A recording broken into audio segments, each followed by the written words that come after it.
Hello and welcome to the first Slime and Soup Battle Report. I may call it Gelatinous Genocide, I do not know yet.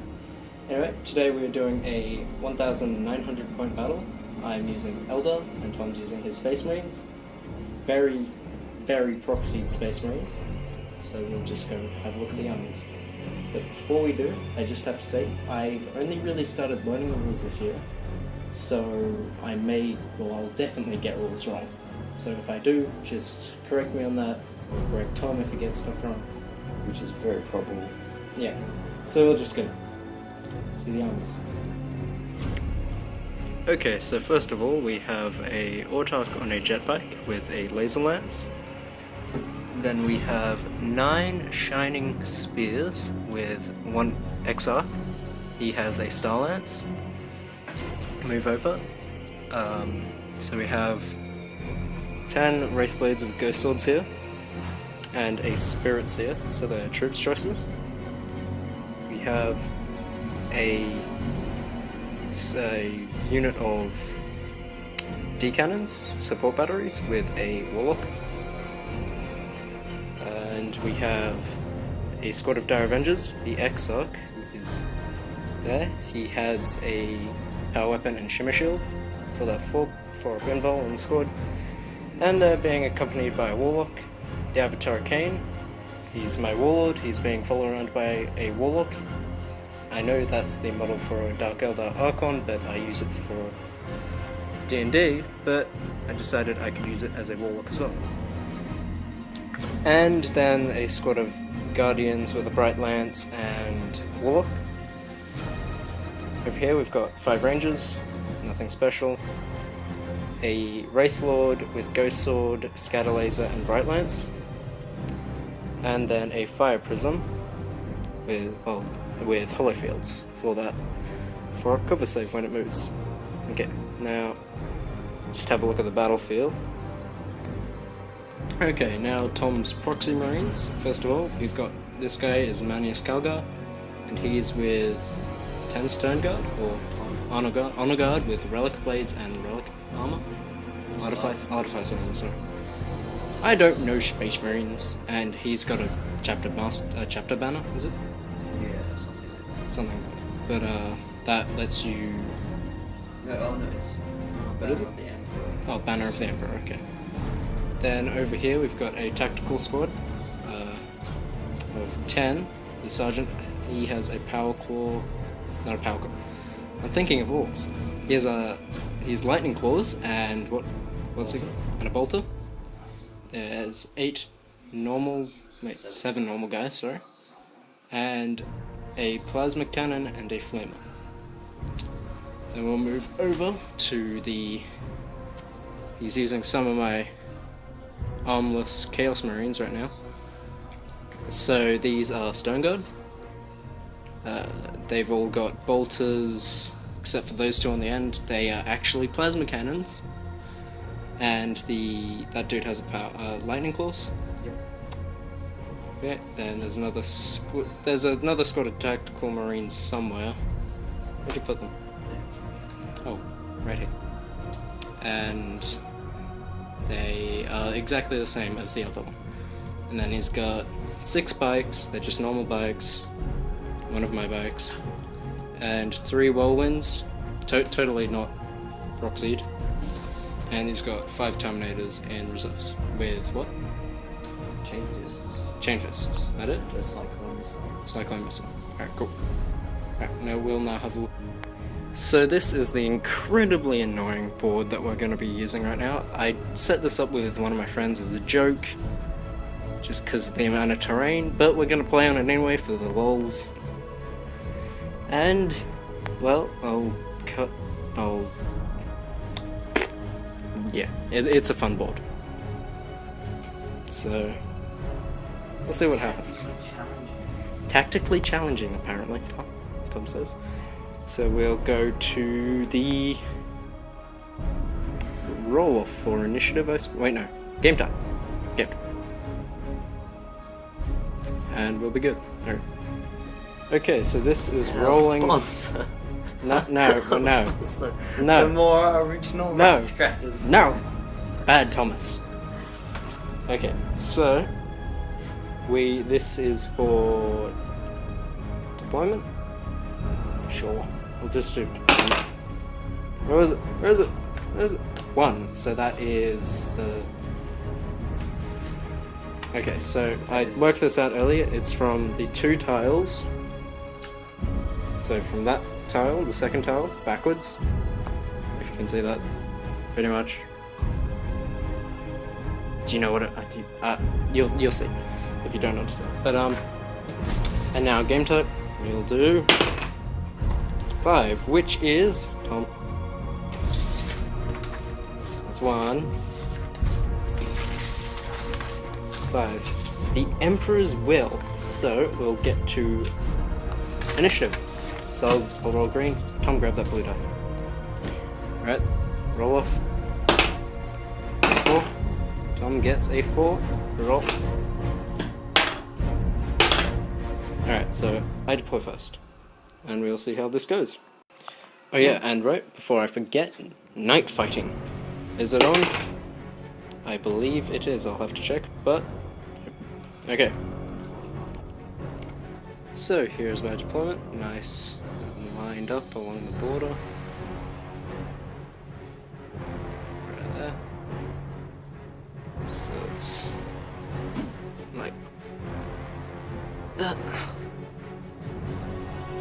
So this is my guys. My rangers infiltrated to that building there. Just out of 18 inches. Then Tom's got a tactical squad here, bike squad there, whirlwind in there, a whirlwind there.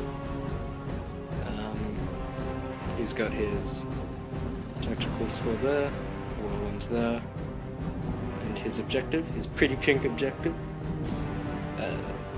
The Manius Calgar squad there, and his Stone Guard in there.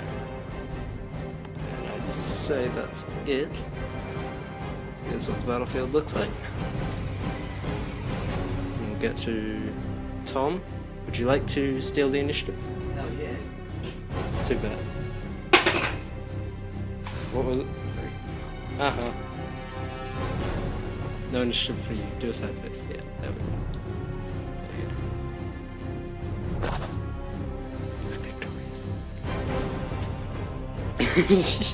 Okay, so let's get to turn 1. Okay, so Eldar turn 1, and first of all I roll for move through cover, and I just shift my guardians about, get line of sight of one of his whirlwinds with my bright lance. I then do move through cover with my wraith blades, and I roll 2 1s, so they just shift forward. And it's very, very anticlimactic. Yeah.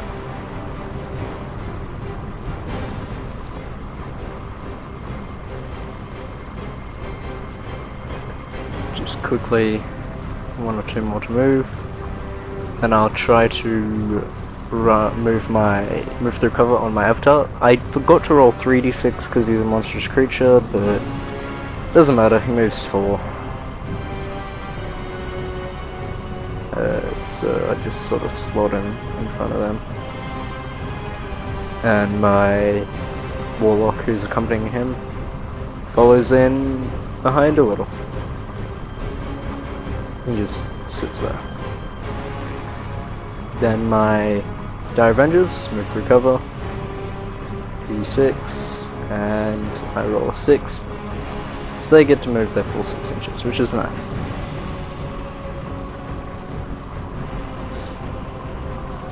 Oh yeah, I tried doing conceal reveal, and I passed it, and I realized, oh wait, it's night fighting. They all have stealth, so it didn't really matter. I didn't bother with that. My D cannons move through cover. They don't roll enough though, so they just sit there. Dire Avengers move up.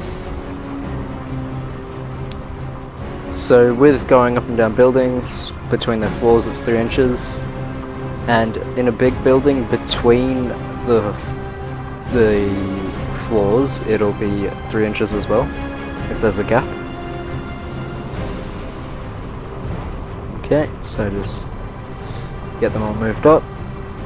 Now I move my fire prism, can't see anything, so I just shift it over here, 12 bits, fill it 12 inches. Can't remember if skimmers only take dangerous terrain if they land in difficult, I can't remember. Personal comments.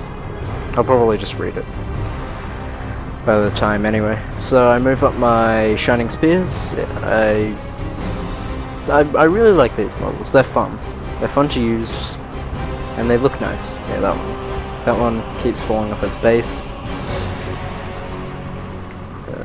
Keep moving it up.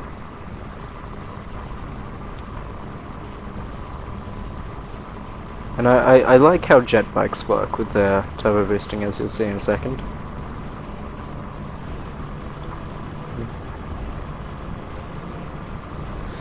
So I get them all moved up, then my Wraithlord moves up, and I make sure he's in line of sight. He can see 2 of Tom's honor guard, the Manius Calgar squad. I roll 2d6 for... I can't remember what it was for. Oh well, it was probably a psychic test or something. No, oh wait, no, the one before, I didn't try moving with my D-cannons, I tried psychic test, but that was trying to move the cover. Alright, so this is going to turbo boost 24 inches.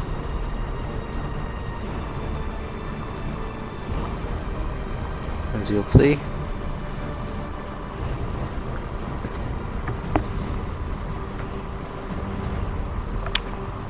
And I'm trying to land them out of difficult, dangerous terrain, just because if I whiff a roll, it can end badly, and I'll lose a...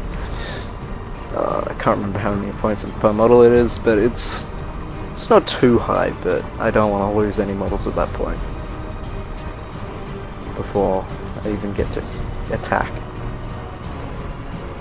Well, that's generally the case, but I put 1 in difficult terrain, 2, 3, that's the... and I put the Exarch in as well. He's in there now. And my Autarch moves up over just behind there. Yep. He's not in dangerous though. I was just checking the movement just in case I got it wrong. Okay. Now I do my dangerous terrains. So first one is fine. Second one is fine. Third one is fine. Fourth one takes a wound, but I have a 3+, and this was on my XR. And it went up under the thing, so 3, and he's fine. My...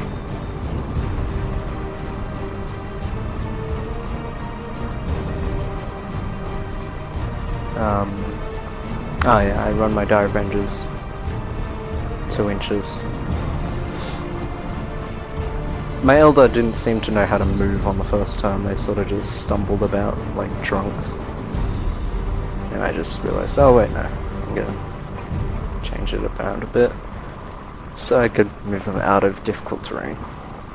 So they could move their full 6 inches next time. Then here, my D-cannons are running. Oh wait, no, my Wraith Blades, sorry. They're running, and it's cocked. And because I made my Quicken Restrain earlier, they run an extra D3, but I only get a 1, so they run 3 inches, which is pretty anticlimactic, and I put it inside this building.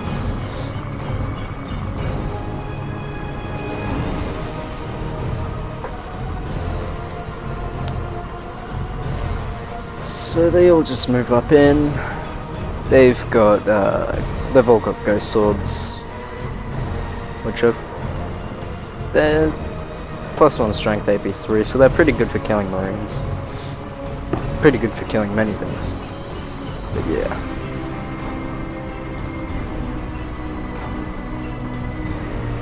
It's a bit awkward moving them up.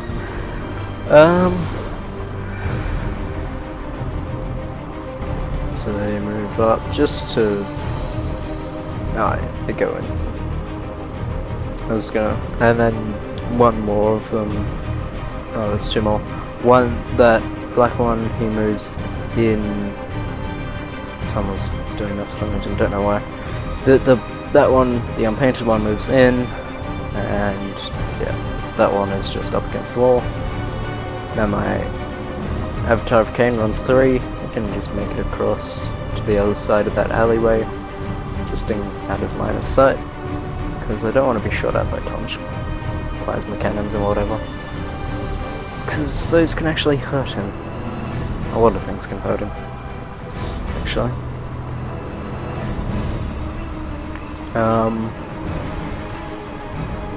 Yeah.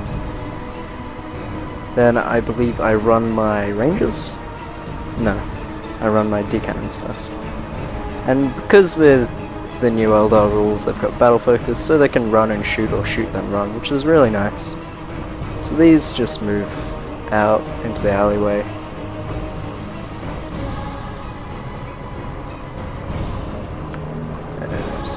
That one moves down and down through there. Because they've only got a 24-inch range, but their strength 10, AP2, blast, distort. So on 6s it's an instant pen or instant, well, it's instant wound. Or instant death, sorry, not instant wound. It'd be instant wound anyway, unless they had an invul. So yep, my Rangers run. You'll just shuffle up there, so I can see if I can get a few pop shots off. In the army, I intend to have. I'm not really gonna use Rangers. I don't know. They can be a filler, but they're a bit unreliable for me. I find I always roll pretty badly with them. And they never do much.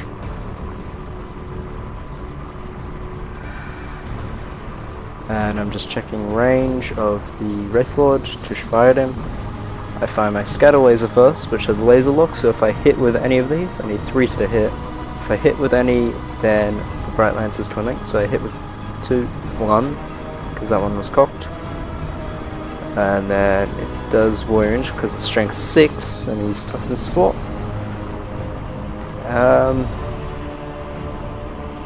Then he rolls. He's got a 2-up armor save because it's only AP6, and I don't know what he's doing right now. Oh wait, yeah, he is talking about Shrouded and stuff, but I was like, wait, no, you've got a 2-up armor save. Shrouded doesn't matter. But yeah, it was funny. Alright, so he makes it easily. Then my Bright Lance fires. Oh, off the table. So roll again, and it wounds. And it's a 2, so it goes through his armor save, but he has a 5+ because of Shrouded. So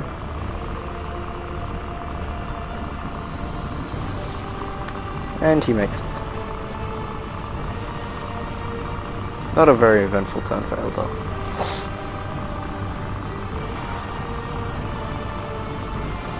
The Rangers now fire at his bikers. See if they can do anything there. Need 3s to hit. Hit with 2. 4s to wound. 6s are rending. So I kill 1.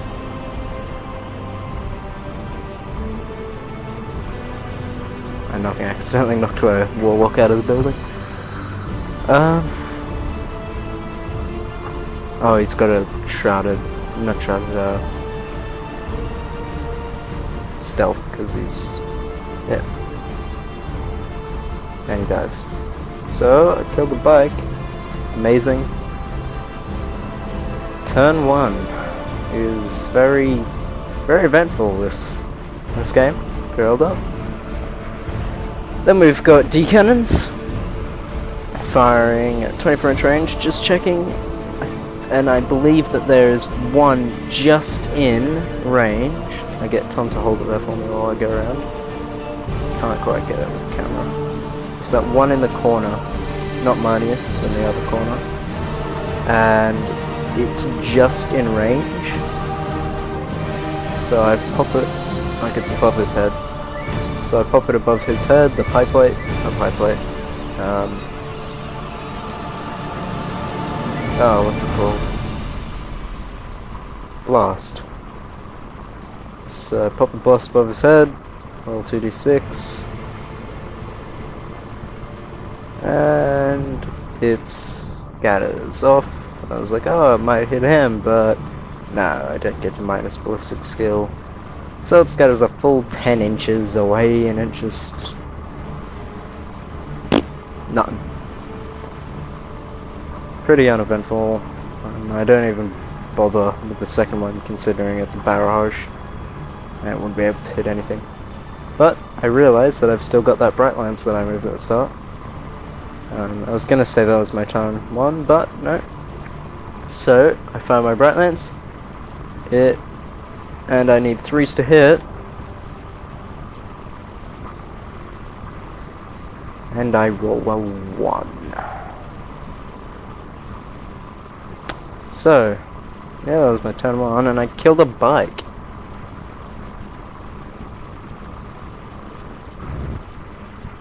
And yeah, that was Eldar turn 1. Stay tuned for Space Marines turn 1.